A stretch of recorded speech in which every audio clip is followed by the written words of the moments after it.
Hello, I'm Rahul Bhardwaj, the President and CEO of the Institute of Corporate Directors. Thank you for joining the latest in our series of ICD webcasts exploring the various dynamics of the COVID-19 health and financial crisis that boards of directors, business and societal leaders will need to grasp so they can better map their go-forward strategy and the road ahead. Today, I'm very pleased to be joined by David Frum to discuss the geopolitical implications of COVID-19 and what we're likely to see play out in the Canada-US context over the coming months, and the global knock-on effects that will affect strategic planning for directors in the coming months and years. David is a senior editor at The Atlantic, and as a Canadian American with deep ties in Washington, he's also better positioned than almost anyone to provide political analysis of our special but increasingly trying relationship with the US. David has previously served as chairman of the board of trustees of Policy Exchange, the leading center-right think tank in the UK, as a speechwriter and special assistant to President George W. Bush, and as a senior advisor to the Rudy Giuliani presidential campaigns. He's the author of 9 books, including the forthcoming Trumpocalypse, Restoring American Democracy, which will be released next month by HarperCollins. Welcome, David. Thank you so much. David, I'd like to start by getting your view on what COVID-19 situation is doing to the state of Canada's most important international relationship with the United States. And in particular, we note that tensions arose in the Trump administration's attempt to prevent the export to Canada of personal protective equipment, as well as U.S. proposal to post troops at our border. Right. How should Canada navigate and try to alleviate some of these tensions? This is such an important turning point in the U.S.-Canada relationship, in the global network of trade and investment. And I think many of the people who are watching this webinar are in a real position to influence the choices that people make over in the next little while, for good or for ill. The COVID-19 epidemic or pandemic has confronted us all with some of the costs of dependence on China as a source of supply of medical equipment and medical supplies, and many pharmaceutical drugs, many important drugs. And I think we need to take that seriously. The danger is the choices governments are making as to how to respond.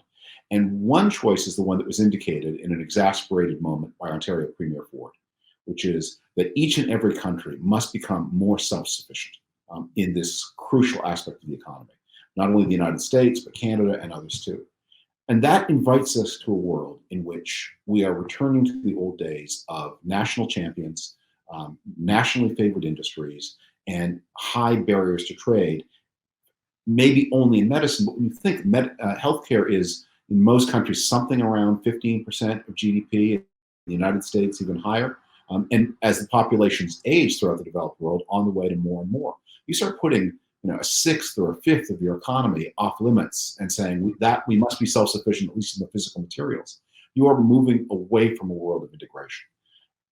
There are other choices, and your voices are going to be very important in choosing other possibilities. And let me put 2 ideas on the table. Mm-hmm. And if people take nothing else away from this talk, this is what I would like them to take away. The fact that China is a problem as a source of supply doesn't mean that everybody else must therefore become each person's own independence or source of supply. The United States supplies in the United States, Canada, Britain, Japan, and what? Slovenia supplies Slovenia. We can return to a world of freer trade, China minus. That is, accept that China is a problem, but then integrate everybody else. And when you say, well, how can we be safe in a world in which the Americans have shown themselves so unreliable? And maybe there'll be a better president someday or a more conscientious president, but once you know they've done it, maybe they'll do it again. Maybe, as Premier Ford said, does that mean you need as an emergency? I think the answer to that, and this is the other idea I'd like you to take away, is you do not need to make your own equipment so long as you have stockpiled enough of it. That national stockpiling is way more economical than national production. And now stockpiling requires some difficulty in management because you can't just buy the stuff and forget about it. You have to maintain the stockpile. But I think people who are worried about self-sufficiency need to focus on that. Stockpiling, not production. Interesting. So let's come back and focus on the US for just a minute, David. So in any normal year, the US election would dominate the news cycle. But now there's some discussion on whether there will even be a vote in November. The Democrats now have their nominee. So what do you think will be the likely impact of the COVID-19 crisis on the general election in the US? Well, from a strictly technical point of view, there are limits to what can be done to tamper with the American election. Remember, the US Constitution gives the date on which the new president takes office. So there has to be an inauguration date in January. That's constitutional. You can't change that. The election is to a great extent a product of state law. So while individual states have decisions to make, the idea that somebody at the center of the system would give some order that would somehow interfere with the election, it doesn't work that way. The states operate the election system. That said, as we just saw in Wisconsin, states have a lot of opportunity to make choices, and in some cases, to make mischief. States can allow mail-in ballots or not, and some of the Republican states are looking to limit mail-in balloting as a way to suppress the Democratic vote. All of that said, even if we have the best possible success against this terrible plague, even if we find treatments by early summer, the economies begin to come out of lockdown, people begin to return to work in July and August. Given that unemployment in the United States is right now it's increasing faster than the economists can count. It's probably right now at 15%. So that's maybe on the way north of 15, maybe toward 20. We're talking about, a couple of dozen million people out of work. How fast, even under the best circumstances, can you call those people back? The United States will be facing very high levels of joblessness in the fall. I don't see any way around that. And that's real trouble for any incumbent. So David, let's just move this, shift the lens a little bit back to beyond North America now for a moment. So prior to the epidemic, there were signs of a decline in the multilateralism that you were speaking about a little bit earlier. And just yesterday, we saw President Trump announce that he was withholding funding for the World Health Organization, even though it's unclear he can actually even do that. The question is, do you think the pandemic will continue to erode multilateral institutions, or as many would hope, do we come to better appreciate the importance of international cooperation and then rebuild global institutions? Well, Adam Posen, who was the head of the Peterson Center for International Economics and before that a governor of the Bank of England, often says, globalization is as unstable as uranium. It is you're either improving it or it is degrading. You're either working toward better integration or you're watching integration deteriorate. And so we have for some time been watching cooperation deteriorate. What has happened in this pandemic reminds us of how important this is. I mean, President Trump's actions against WHO are just grandstanding.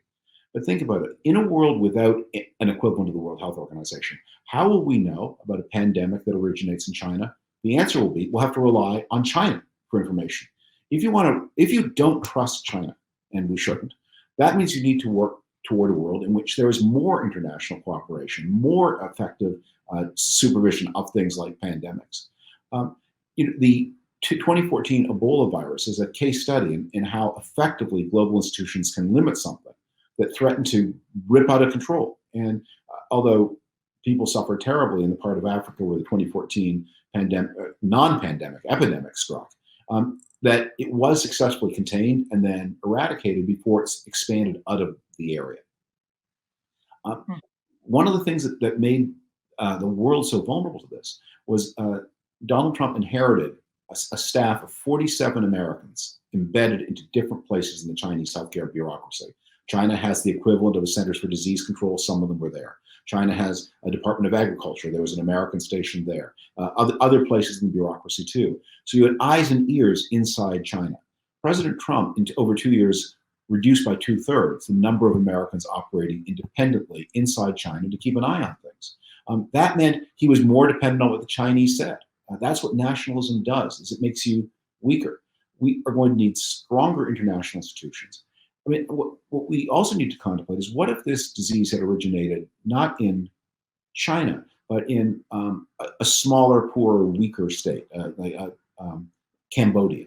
Not to single out Cambodia, but just as an example, they would need international support desperately and urgently in order to contain a virus. And the thing we've learned here is you can't start from scratch. That support has to be ready to go. If it's deployable, as it was in 2014, you can move fast. If you have to build it first, then you move slow. Right. So let's come back to the respond quickly part. So a lot of commentary during the global crisis is focused on some countries' ability to respond quickly and comprehensively to the pandemic. But media coverage suggests that more autocratic states, such as China, seem better equipped than their more democratic counterparts to respond to disease outbreaks. Do you think that democracies struggle to formulate effective responses to issues such as pandemics? I think that is precisely backwards. I think the real lesson of this has been an autocratic regime like China was slow because its own leaders did not know what was happening, because lying is built into the system. I encourage, if you have not watched the 5-part Chernobyl drama, I encourage everyone to go back and watch that, because what you see is how lying is engineered into an authoritarian system. It cannot cope with bad news. Meanwhile, in our democratic systems, in some cases, governments responded well. In some cases, the governments responded badly, many in between. But because we have free media, just think about your own personal decisions. Did you wait for an order from anybody to begin to take precautions? Or did you survey the media that was available to you and make your own decisions, probably faster than any order came? And there is some early research on this, that what predicts the speed at which community acted was the intensity of its online penetration of online Wi-Fi. If you know the truth, you can make good decisions.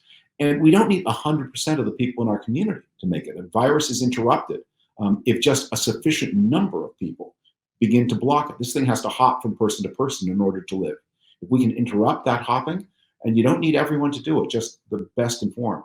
So I think that this story is going to be one of the triumph of civil society, the importance of free media, people making their own decisions in the face of uncertainty. So let's build on that theme just a little bit more, because we've seen that some autocrats are using COVID-19 as an excuse to expand their powers in places such as Brazil, Hungary, the Philippines, and other societies like South Korea and Singapore. We've seen leaders use their extraordinary power to surveil their citizens' compliance with COVID-19 restrictions. Yeah. So I'd be curious, do you have any thoughts around the implications this might have for privacy and for the democratic rights after the pandemic? Well, there are important, this is a very hard question. So South Korea is a very free society. People have visited there, know they have free elections, freedom of speech, lots of individual rights. They do not have a strong privacy culture in the way that North America does. And that's partly a legacy of the years of dictatorship. That's partly because they were a frontline state against a highly aggressive neighbor. There may be other reasons too. And so South Koreans are untroubled by the idea that the devices in their life are monitoring them. And if they have a fever, that the device tells the authorities, and the authorities come, and they're not hostile authorities, they're compassionate, they take care of you, but they quarantine you. They also send you, it's a society with a high level of social provision. I have some friends there, and they showed me, if you are involuntarily quarantined, you get a daily basket from the government, and they open up the basket, and there are a lot of Canadian families that would be very happy to see that basket arrive. It's got fresh fruit, it's got fresh vegetables, it's got ample supplies. It is a wealthy and generous society. But you might not like to live in a world in which your phone keeps track of you, whether you like it or not. So we're going to have to find ways to engineer privacy guarantees into our systems. But the age of pandemics is here. It is the price of globalization. In the past, human beings lived in local disease pools. But because it was hard for most diseases to get over the mountains into the next disease pool. We remember events like the Black Death precisely because it was so rare for something to become universal until the 20th century. And the influenza epidemic of 1918 was an example.